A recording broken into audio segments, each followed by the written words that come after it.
Big thanks to Into the AM for helping support my channel. Use my coupon code RISTER or my affiliate links in the description and pinned comment to get 10% off of any order. You'll be helping to support my channel. Once again, thanks to Into the AM for helping me bring this content to you.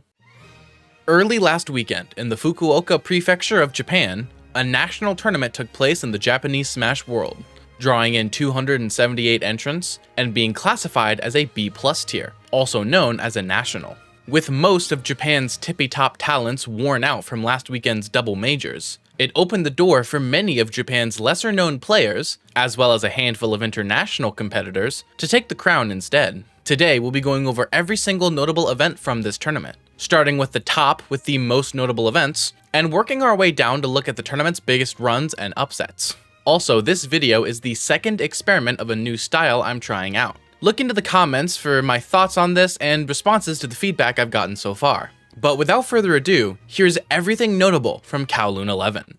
So, you know when I said most of Japan's tippy-top players weren't at Kowloon 11? Well, key word there was most, because there's one very notable exception.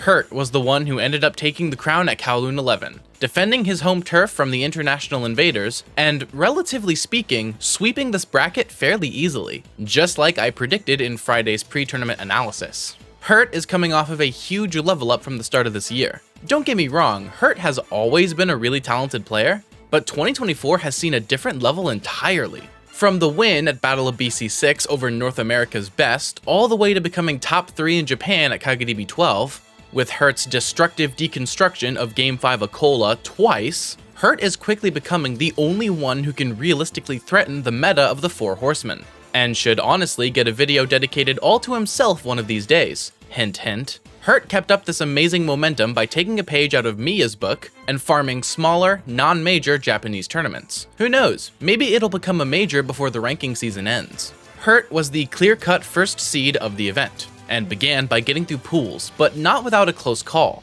Hurt almost got upset by Minmin main Nakazono, clutching out Game 3 to advance into top 96 through winner's side.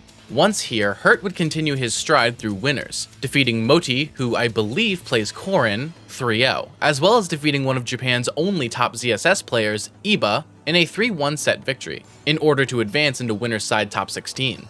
And even though Hurt was now fighting against some of Japan's high-level talents, it felt like Hurt was still just sweeping a pool, first defeating 33 Parenbox 3-0 to make top 8, and once there, going into winners semifinals and defeating Ryuo in yet another 3-0 sweep, to make it into winners finals. At this point, Hurt would end up facing the most notable overseas invader, and the only other top 10 player in attendance, Glutiny, double eliminating him in winners finals 3-1, and then once Gluto made it back into grands, winning in a Game 5 set, to take the tournament through winner's side. Over the course of this bracket, Hurt fought in 9 sets and only dropped 5 games.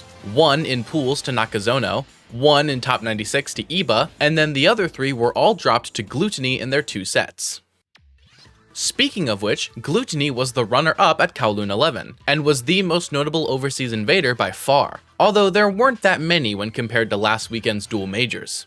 Given the fact that Glutiny got second as the second seed, there isn't much to cover with this run. During Friday's video though, I voiced my concern that Glutiny would get upset by either Nizamamo's Bayonetta or Ashimo's Ryu. Turns out, Glutiny wouldn't have to worry about either of them, as Ashimo DQ'd from the tournament and Nizamama was on the wrong side of an early upset. So with those worries gone, Glutiny was free to relatively sweep through bracket, getting through pools flawlessly and then moving into top 96 and defeating Steve main Rikitasu and Belmont main Mocha, both in 3-0 set victories. Glutiny's streak would finally be broken in top 16 as he dropped a game to Tink main Sigma, but won the set anyways, making top 8 and defeating Goryoka in winners semifinals. And even though Glutiny was able to snag a win over Ryuo in losers finals, he couldn't quite clutch a win over Hurt, being double eliminated to place second.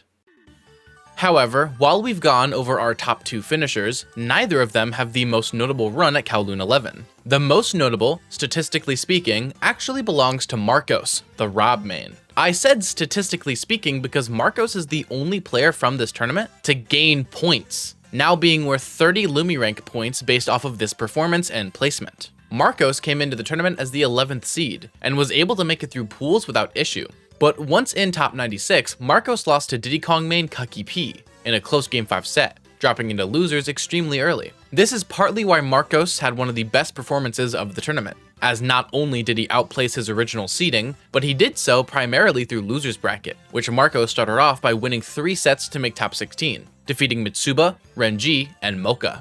Afterward, Marcos ended up making top 8 through losers side by defeating Heishi 3-0 and Suzune 3-1, who we will definitely be talking about later.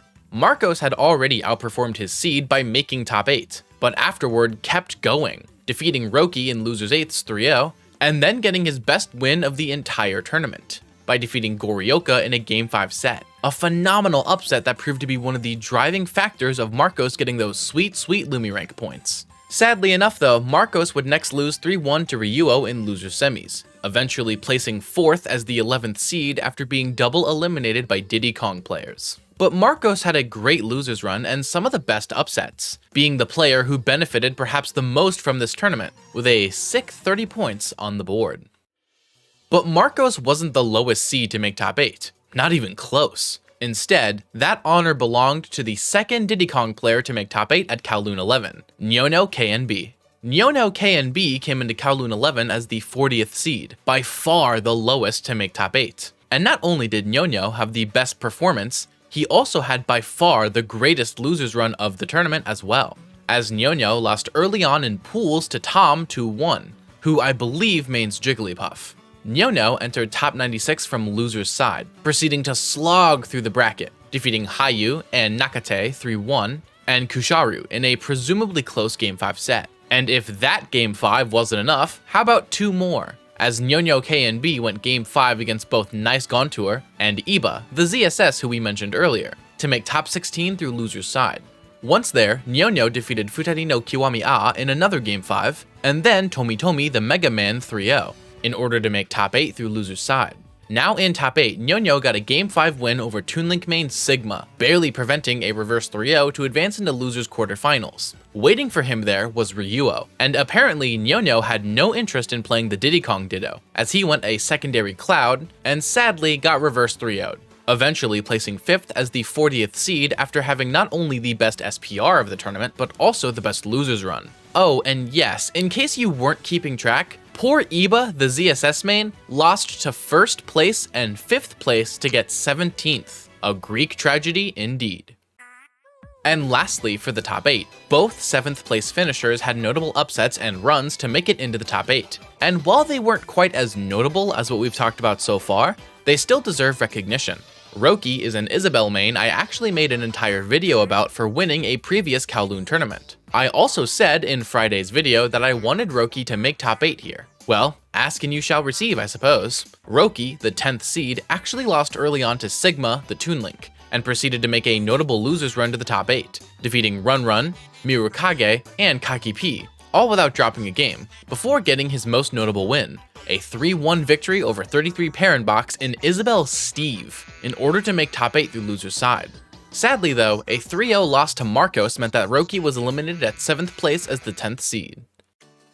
Sigma was the lower seed of our 7th place finishers, coming into Kowloon 11 as the 23rd seed and actually defeated Roki in top 96, as well as getting wins on Heishi and Kogu to make top 8. However, losses to Glutiny and Nyono KNB meant that Sigma got eliminated at 7th place as the 23rd seed, with the Toonlink stocks being impossible to stop at this point. Now it's time for us to take a look at some big runs that took place outside of the top 8, starting with the most notable non-top 8 finisher, Suzune.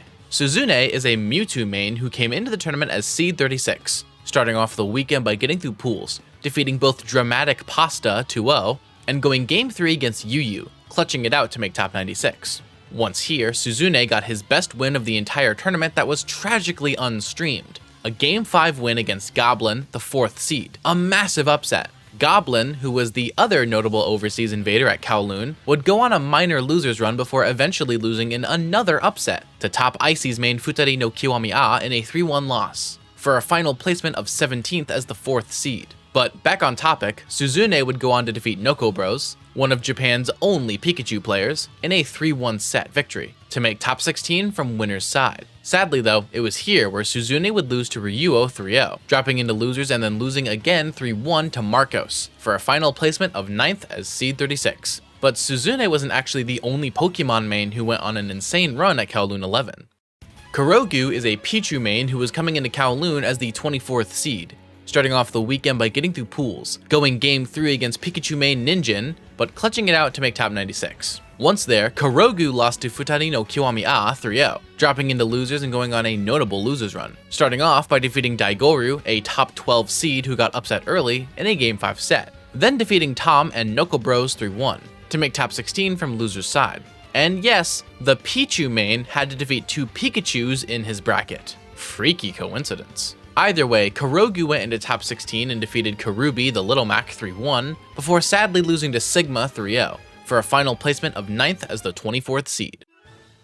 And now, to wrap up, it's time we take a look at some solitary upsets, that weren't attached to any huge run in particular, but were very notable in their own right. Starting off, we have a pair of upsets from 2 players we've mentioned in passing throughout this video. First off, we have Karubi, the Little Mac main and 53rd seed who we just mentioned, who defeated Korin main Daigoro, the number 12 seed, 2-0. And also we have Mocha, the Belmont main and 50th seed we mentioned way earlier, who defeated Rosalina main Yamadi, the 15th seed, in a 2-1 victory. Next up, we have one of the biggest upsets of the entire tournament, with Aegis main and 58th seed Run, who we also mentioned earlier, defeating Bayonetta main and 7th seed Nizamamo in a 2-1 set victory. This is one of the biggest upsets of the entire tournament, as it happened to a top 8 seed and also saved Glutiny from having to fight a Bayonetta main. Lastly, to wrap up this video, we have a bit of a heartwarming story, one that really showcases the fun, pure joy of video games that sometimes gets lost in all of the vitriol of the competitive community. You see, Kowloon 11 hosted a bracket only for children who are under 12 years old. This bracket was won by a King K. Rool player named Shusan, who defeated Banjo main Kana to take the tournament. Kana, the banjo, was actually taught everything they know by Raito, the legend of Japanese Smash, in a heartwarming story of the old generation passing down their knowledge to the new, next generation of Smash players. Shusan, the K. Rool who won, also had a similar moment. You see, Shusan fought Goblin in main bracket, in what was one of Goblin's first sets, and he won 2-0. But the kid must have been a Goblin fan, because as soon as they won the children's bracket, they ran over to Goblin to show him their medal for winning. In my opinion, this is a really heartwarming story, with the new guard of Smash players already stepping up to get ready to replace us when we're all old and decrepit. So, you know, when we turn 30. And Kowloon 11 had a lot of great stories like that, with upsets galore and amazing bracket runs, all capped off with Hurt versus Glutiny, 2 top players fighting for a top 5 spot worldwide. And so, we keep competing, we keep watching, we keep cheering, both for the players we root for today and for the players who will eventually replace us. But until that day comes, as far as today goes, that's going to be it for today's video. Before I go, shout out to my patrons Seth Laster, Fireskull333, Logan S, Persipalm, Wawa, Mr. Sinister, Happy Feet, Ocean Man, Mistybot, and my tier 2 patrons Iltis, Diamond Blaze, and Ben L. Additionally, shout out my YouTube members DTR Jr., Defective, Boston R, Gone SSBU, Kirby Fan, Nexus, Loco Soko, and my tier 2 members Mike G, Wu-Tang Forever, and Stormtrooper. Also, shout out my gifted tier 2 members what are usernames, Ruby Master, Kuro Ruko, LWB74, and Enchanted IBE. Lastly, extra special thanks to my tier 3 supporters Fat Blizzard, who says Big D will make it out of his slump, Avidoon, who says Mr. Rice is the go-to Smash content, Iltis, who says Shattuck is top 3, and Grant I Am, who hasn't given me their message yet. If you want to support me using any of these methods, links are in the description down below. Don't forget to use my coupon code Brister or my affiliate links to get 10% off of any order from Into the AM. And lastly, I want to give one last sincere thanks to Let Me Fly for their continued support of my channel. Link to their Twitter page is also in the description. Don't miss tomorrow's upload, but until then, I've been Mr. Mice, and thank you all so very much for watching.